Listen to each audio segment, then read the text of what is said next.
Think back to the moments in your life when you were certain everything was ending. Those times when the difficulty seemed insurmountable, when you believed you could not possibly continue, when you were convinced that this particular pain would destroy you. And yet here you are. You survived. You endured. You are standing here now, stronger than you were before those moments, carrying the wisdom that only experience can teach. Every single difficult time you thought would end you has passed. Time moved forward, as it always does, in what now seems like the blink of an eye.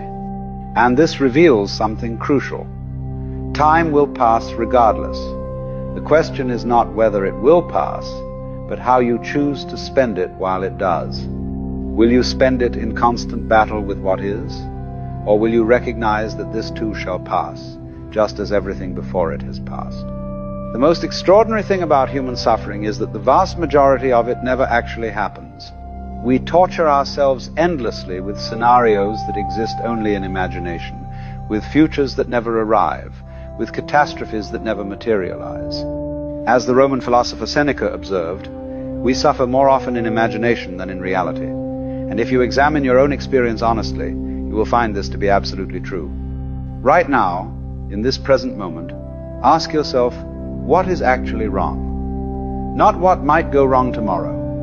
Not what went wrong yesterday. Not what could potentially happen next week or next year. Right now, in this breath, in this second, what is the actual problem? More often than not, you will find that the present moment itself is quite bearable. The suffering exists almost entirely in thought, in the mind's ceaseless commentary about what is happening, rather than in what is actually happening.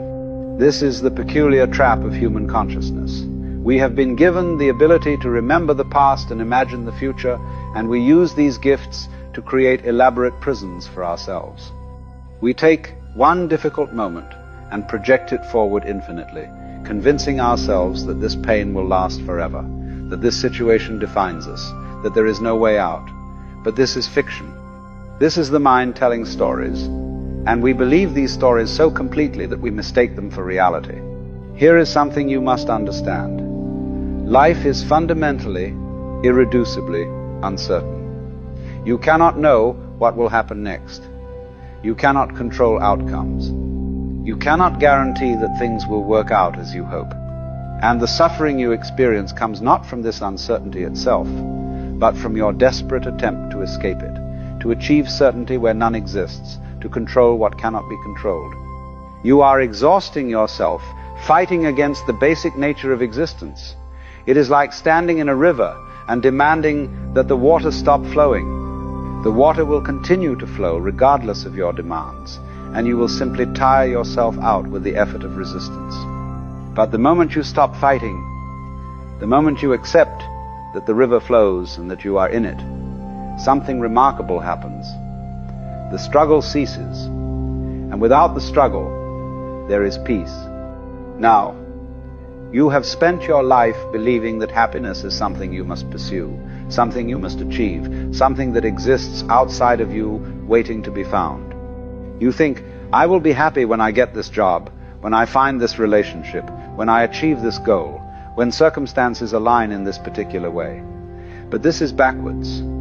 This is precisely backwards. Happiness is not something you can chase. The more you pursue it, the more it eludes you. This is what we might call the backwards law. When you chase happiness, you are implicitly stating that you do not have it now, and this very belief prevents you from recognizing that happiness is your natural state when you stop disturbing it with constant wanting and fearing and striving. You are looking outside for what has been inside all along. You are seeking in the future what is only ever available now. You are trying to become something you already are. The peace you seek, the contentment you crave, the happiness you pursue, it is not somewhere else. It is here, obscured only by your belief that it is somewhere else. And perhaps the greatest source of suffering is this: your concern with what others think of you. How much of your energy is consumed by this question, what will people think? You modify your behavior, censor your words, hide your true self, all in service of managing the opinions of others. You live in constant fear of judgment, of disapproval, of not measuring up to some imagined standard. But here is the liberating truth.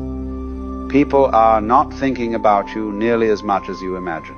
They are far too busy thinking about themselves, worrying about what you think of them, caught up in their own concerns and dramas.